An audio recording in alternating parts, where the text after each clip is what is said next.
Good afternoon, Aristo. Good morning, Ron. Good to see you again. Thank you. And what is it that you'd like to talk about this morning? Well, the general topic of the video, of the discussion today, will continue and conclude the energy work information and move into the next stage, which is, I believe, the fifth stage of harnessing or yoga integration. So we could make the title something like, or maybe precisely, from life force cultivation to synesthetic reversion. It's a little bit of a complicated but I have a reason for expressing it that way. But before I go into that topic, I'd like to just make one little comment on your own video and all the things you've been pondering with oneness and unconditional love. It's something I'd like people to think about a little bit. You see, oneness is oneness in the sense that oneness and unconditional love are one and the same thing. So if you are in unity consciousness, you express unconditional love. So unconditional love does not pertain to the differentiated capacities and qualities of created beings, things, events, etc., etc. By virtue of the fact that something is differentiated, defined, limited, referenced in specific ways, and conditions, the love that is expressed toward it and is experienced from it is always conditional. We are conditional beings because we are manifest. When you have a form means it is conditional. There are conditions under it. So you have divine love, for example, in its natural state is unconditional because there's nothing else. When God creates something, let's say, okay, God creates an individual, the love toward that individual is unconditional by virtue of the common essence that the individual has with God, but it is conditional by virtue of the created conditions of that individual. So it is a mixture and a fusion of conditional and unconditional love. That is the state that we seek, both and not an either or. To give another example, if a parent loves their child only unconditionally, the child will feel unloved because unconditional love is impersonal. It doesn't relate to the child as an individual. You don't really love the child, you love whatever the child has in common with everything else in creation. So what makes that child the child? What makes it special for the parent? It's not. The parent might as well love a rock in the same manner as they love the child. There is no difference. So for a created being, unconditional love is almost like not love, because it's everywhere. There's no reference, there's no contrast, there's nothing. And yet unconditional love is truly the foundation of conditional love. You cannot have conditional love exclusively and have it flourish because conditions vary, they change. Somebody grows. As they grow from one set of conditions to another set of conditions, from a child to an adult, unconditional love sustains the transition so conditional love can be born in the new state, in the new conditional parameters. So a parent loves their child because they are their child, but when the child grows to an adult, they love the adult as well. They view the child within the adult even though those conditions have changed. So you have a merger of the conditional love of the past with the unconditional love that sustains it, that can grow into the love for the adult child. And so the parent lets the child get married or have a career or just go about their lives with their blessing instead of trying to possess them and hold them and keep them perpetually protected or impose their ideology on them because they still view them in the same conditions. So if we love each other unconditionally, the divine part is immortal, it's impervious to pain, let's say, and all of that, so we are not empathic with the conditions. When a psychopath hurts somebody, they hurt the conditions, the conditional part of our being, they hurt the individuality. And yet that conditional part is connected to the unconditional part. When a spiritual person is exclusively unconditional, they deny the extent of unconditional love into conditional love. They place a boundary over unconditional love, and they More stop. separation. Exactly. So they are doing the opposite. When you had the Christians, for example, allow themselves to be taken and martyred, these Christians expressed unconditional love, but not quite, but they were convinced that the material world was basically either an illusion or a hellish place, and that their true happiness lied beyond death. So for them, it was a matter of rejecting the conditions, of not loving the conditions of their current existence. Thus, their unconditional love was actually limited, and this caused them pain. And so to deny that pain is an indication where love is lacking, but not just unconditional love, it reveals where healthy conditional love is lacking as well.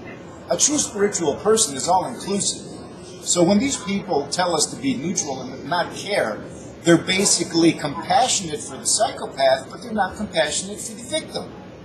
They don't take on the victim's perspective. They tell the victim to compromise, to reject their feelings, to stop feeling like an injustice has been done, to stop feeling that they need to be compensated for whatever. Heal. They're basically denying healing for the victim. So how can you call yourself unconditionally loving when you only focus on forgiving the psychopath? It is indeed more difficult to redress the psychopath and the victim as well, and when you do, your picture broadens, your scope broadens, and what you view is that there is a dire necessity to heal psychopathy in humanity.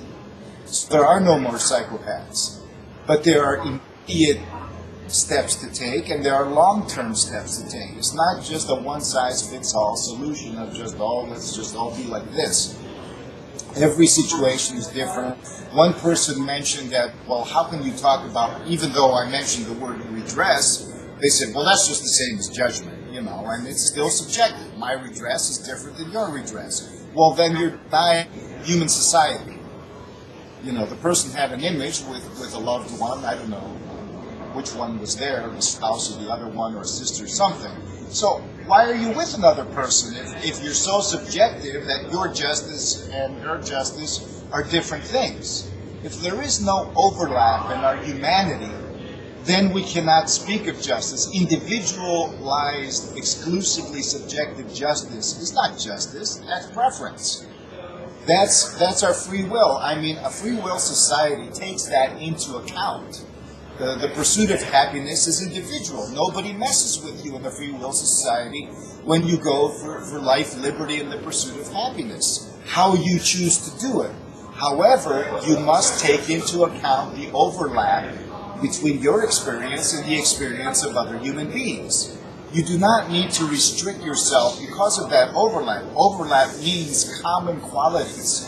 It means that when you pursue your own sense of fulfillment in this overlap domain, it coincides and resonates with the sense of fulfillment of another person. That is the state of justice. That is the state of equilibrium, of balance, because balance allows you to do whatever you want in your own domain, in your own sphere, without anybody infringing upon you. Again, people argue against it because it's not easy to address. The matrix has divided and conquered us, not just between each other, but within our own beings. And so this is why I address this issue of yoga that to some people may seem too esoteric, too metaphysical, because it directly points to where and how we have been afflicted and gives us an approach that may not be matrix acceptable, it may not be popular, or the popularity of it may be distorted, but it is effective. Because it is like when somebody's in a cult, they go through a kind of reversal of the cult indoctrination process through some kind of therapy. This is similar. The matrix is a cult. It's a mental formation that afflicts our emotions, our physical bodies, our sensory parameters, everything.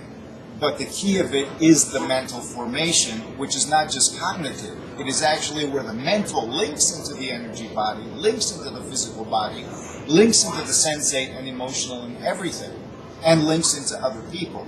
So the Matrix has taught us to view the mental plane as alone, in itself, isolated from everything else. Because you're irrational if you try to link it to the emotions. And you're irrational unless you want to control the emotions with the mind.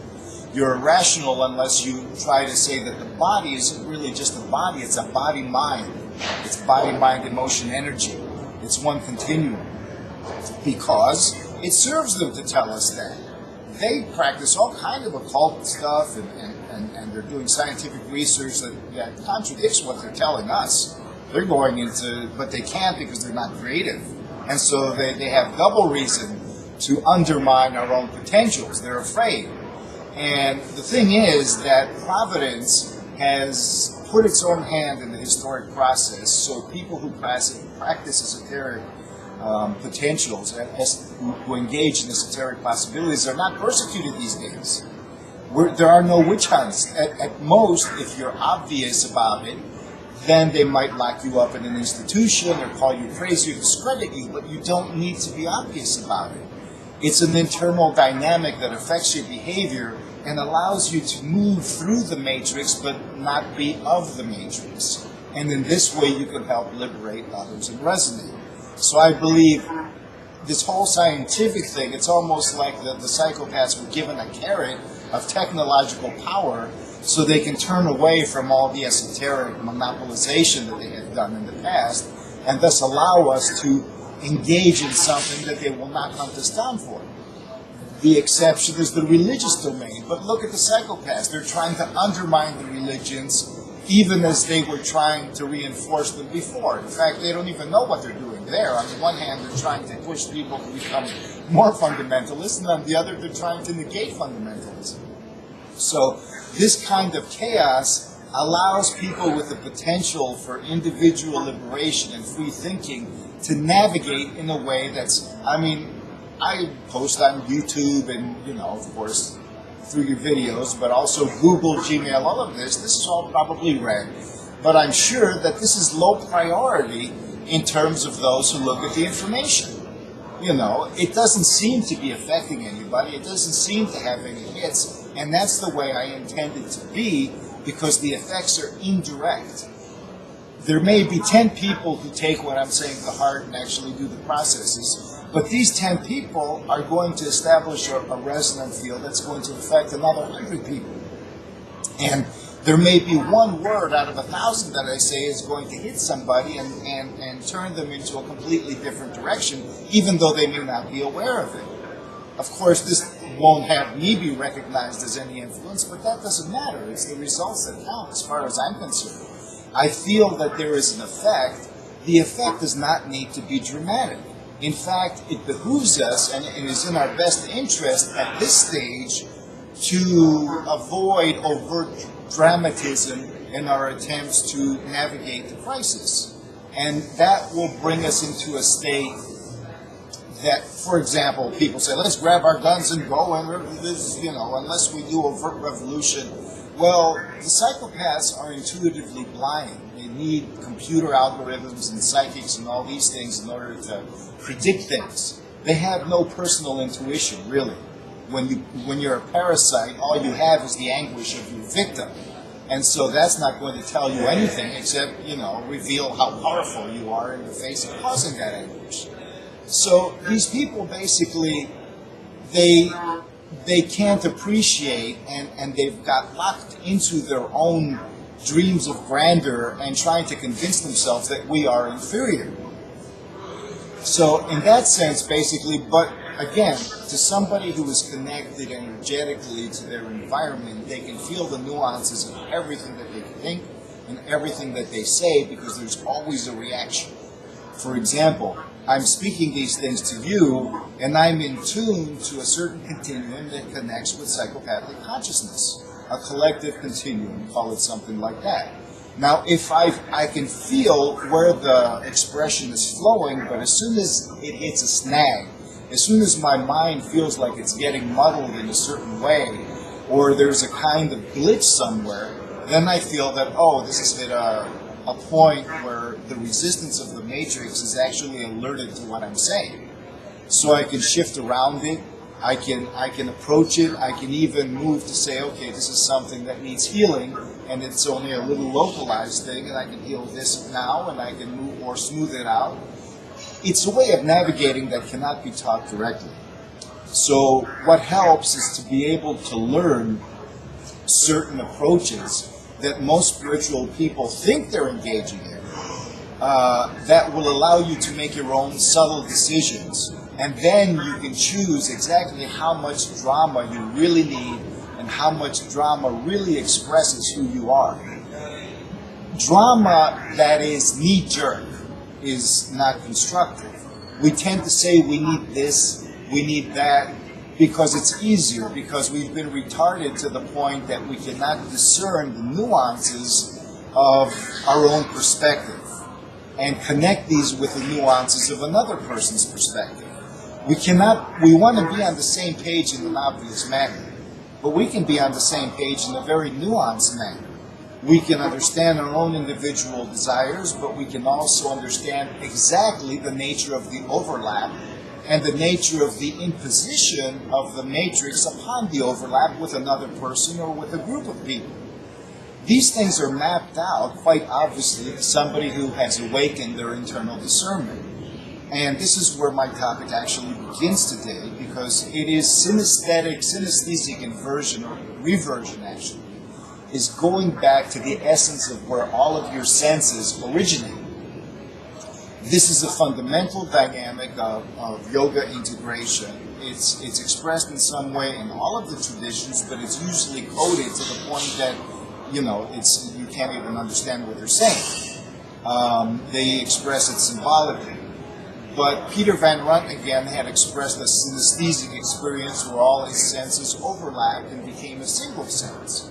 And this is essentially how an embryo interprets their own internal embryonic environment in the kind of primal state. This is the original awareness, the pure awareness of a human being that eventually differentiates into the five senses. And if we can revert the current to remember our original core sense, it's not quite a sixth sense, but it's the nexus of all the five senses, then we have the key to this state of intuitive discernment that I'm talking about. And as we do this, we enter what the masters call the 0 point state, which is not a point. It's essentially, think about it this way. If awareness is an ocean, then what we perceive are the waves. The waves are our thoughts, the waves are our feelings, the waves are our sensations. We perceive deformations in the continuum of the ocean. We perceive ripples. You've seen those movies with dinosaurs, and the Tyrannosaurus Rex basically chases the human being, and then the guy standing under a tree and covered in mud, and he's basically, okay, if I don't move, the dinosaur is not going to see me. Because the dinosaur only sees movement. If you move, then the dinosaur is going to eat you. If you stop moving, then you blend into the general environment and the dinosaur cannot register. This is how we perceive reality. We only perceive movements of awareness, and thus we identify these movements as separate from each other.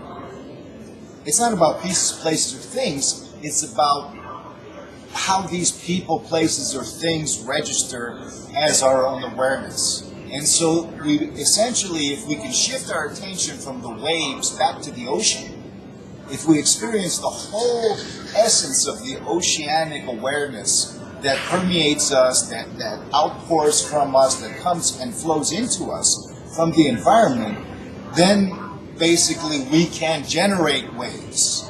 We can stop waves. We can modify waves. We can purify waves. This is the key to having abilities, because this ability to be the ocean instead of just being at the mercy of the waves is how we can create our own reality. The reality is basically structured by these wave patterns. So, one level, and there are many levels of this, there are 3 levels of energy or life force, basically, as I said before. One is the level of consciousness energy, or your mental energy. This is also the mental will. And this is what yoga addresses as a preparation to be able to reach denser states of energy and affect the waves there in a more and more tangible manner. This is why I'm expressing it in stages, because you essentially, as you master or move to embrace all of these stages, you integrate them into a single movement. A dancer learns ballet, for example, by mastering each separate movement distinct from each other movement. And they learn this form and that form. Martial art is the same thing. You learn to drive a car, they say, well, this is the gear shift, this is the steering wheel. You learn these separately, and then you learn how to combine them, and eventually it's all one big flow. So eventually there's no distinction, and all of the processes I've described, especially the stance, the internalization, the energy stuff, and everything else I'm going to describe, become one intuitive, what Peter Van Runningen would call the chaotic intuitive, mix, the jumble. But unless most people don't understand the pieces parts that create the whole, and once you can understand that and begin dancing with all the pieces and experiencing them for yourself, and of course, as long as you have the commitment and from deep within you understand that this is important and that this is not just a bunch of bullshit this guy from Greece is talking about, or maybe just some kind of philosophical thing to occupy our time so we don't worry about Syria, it's then you begin to get results. And so I'm expressing this with a kind of guarantee that if you practice in your own way, eventually you will get feedback. So essentially, you have mental energy, you have breath energy, which this yoga thing emphasizes because breath energy is connected to both mental energy and deeper biological energy, including sexual energy, and the practice and connected to your deeper cellular energy sense. Now, we are in a state of the matrix that constantly, back in the old days, they lived in nature, society was without electromagnetic fields, artificial ones, without toxins. So you can do breath energy and you could easily connect with your body and nature and everything. It was much easier. Where we live and how we live now, the denser energies are being slapped around a lot more. They're being distorted. It's very difficult to ground. And if you do ground, then it's very difficult to access higher consciousness, or any consciousness except matrix consciousness. There's that separation between the levels. So yoga presents breath energy, not just, for the purposes of the ancient world, but it extends it to say, look, when you connect with breath energy, which is related to the chest, lungs, and heart area, and move it into your lower body, move it into your upper body, and circulate it, you create an equilibrium dynamic of energy from which you can access the denser states, including sexual energy. Because if you don't access sexual energy while you're doing breath energy, you can get hypersexualized, you can feel uncomfortable with other people, you get turned on all the time, or your sexuality gets cut off, and you don't know what to do about it. There's various stages that one can go through. At the same time, starting from one extreme and moving to the other can easily leave you polarized without you realizing it. So essentially, when you do energy, you begin with breath circulation. And I've provided in the link to the blurb something I've written that has very simple exercises. The lines are wide apart, the letters are large, there's only a few pages, it's just a few principles. If somebody feels drawn to it, it's a balanced way, and it helps correct any kind of mistakes they might make or stresses. So in any case, and it addresses the denser energies as well through the process that I call condensed bone breathing. And to just say one little thing about this, you can imagine the bones of your hands, and you can visualize the bones of your hands by seeing an anatomical chart, and you don't have to visualize, you just imagine it. Like you're seeing an x-ray of your hand. And then as you see this x-ray of your hand and all the bones, you can feel your breath energy circle the surface of all of the bones and cover it like a gel. So what you do is basically you inhale, and as you do, you will the energy to condense into the marrow. And then you release it like a spring as you exhale, and you will feel an electrical tingle. This is a denser electrical tingle than you can feel with just breath energy alone. and it stimulates the bone marrow, which is full of red blood cells, which is full of magnetic iron, and all kinds of other minerals that resonate piezoelectrically and directly amplify your electromagnetic field. Now, your flat bones, on the other hand, have white blood cells. Your white blood cells are generated by the flat bones of your shoulder blades, your pelvis, and along the ridges along your spine and maybe some of the cranium. These white blood cells have a different energy signature that's connected to your immune system.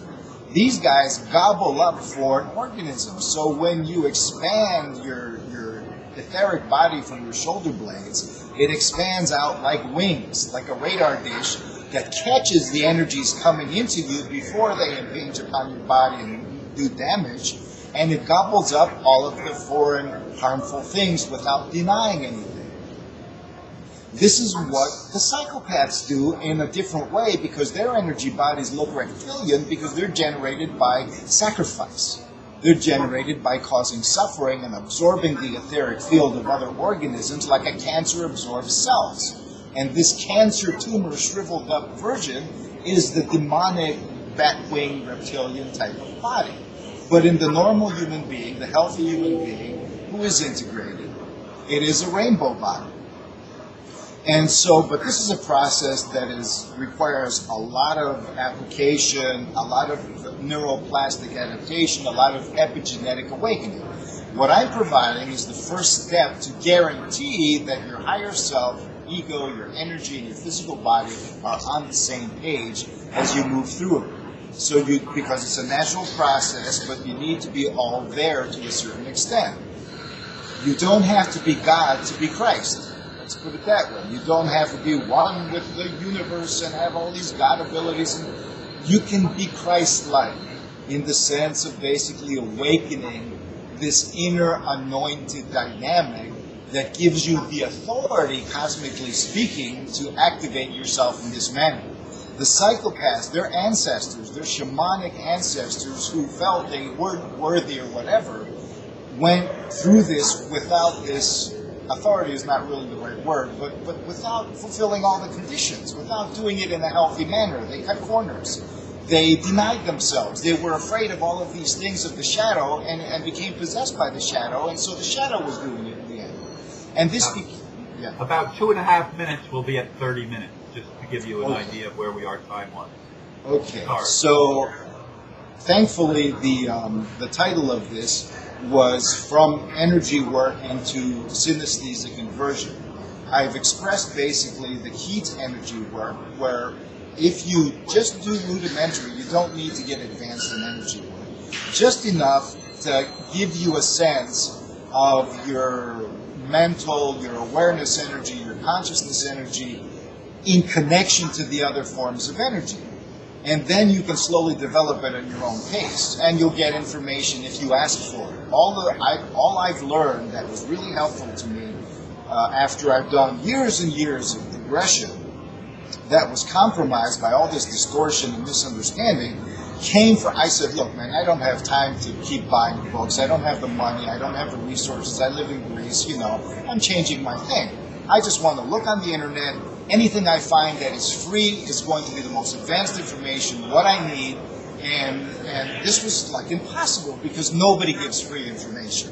They will give you just enough, and they will put mistakes in it purposely or maybe erroneously or whatever, and you will get nothing. Everybody who has tried to get free information off the internet and based their path on this has been disappointed. And so, but I had enough of a connection that I was able to find the mistakes, I was able to make corrections, I was able to grasp all of these connections, but I couldn't convince anybody, of course. I had to just practice, And it was almost like you're on your own. And this is something that we need to get through our hearts, through our heads and bodies. And it's okay to a certain extent to be on your own, because that's how you stand up to the matrix. And then you become a pillar. And when you become a pillar, and as you become this pillar of heaven, earth, and human, then you can expand and be an example of what it's like to move in the matrix so you don't topple it over everybody's head, but not of the matrix so you can establish other pillars. The more pillars are established, not necessarily, but it helps, then the more there can be a support dynamic that can replace the matrix with another thing, another context of society that does not necessitate that it all topples over our heads. We can create our own reality without having to compromise and negotiate, because our higher selves are unconditionally loving and connected already. But there is that conditional love between us at the horizontal level that is also becoming appreciated. We can appreciate that. If you don't appreciate conditional love, I mean, it's almost demonized like the ego in some spiritual people. It's almost a bad thing to conditionally love somebody because somehow it separates you, when it's quite the opposite. The two need to be together, just as in yoga, ego and higher self need to be together. They can be. They can be together because they are extensions of each other. Conditional love was a creation of God out of unconditional love. Without it, there would be no manifestation. Manifestation wouldn't be able to connect with itself. So I'm going to move. I've already expressed something of the energy thing. And sensory inversion is how consciousness basically connects to the energy body. It is the precise link, and it comes through discovering where our senses meet. And we can do that through focus, and without it, we cannot practice meditation. All true meditation is based on this. And the mystics have called this connection to these five sensory energies the five elements. The five elements are based on the energetic connection to these sensate energies connected to our physical presence, but also through the world. And if you want, but I'm not going to get into those. Those really don't matter. Anyone can eventually be guided to do that if that is the thing. There's a lot going on here, so it's been challenging to be able to condense it. But I'm going to stick to the skeleton format in order to give people, those who choose or who feel called for it, a guaranteed point of initiation where they can cut through the crap of the misunderstandings of the spiritual process and begin to initiate their own transformation. And after I do, I will give you a process connecting from this where you can activate abilities one by one at will. Of course, it's not going to be easy for each ability, but there is a specific process. So thank you for listening once again, and that concludes the discussion for today. Thank you, Aristo. Namaste, and we look forward to next Friday, and have a great week. As do I. You too. Bye-bye for now.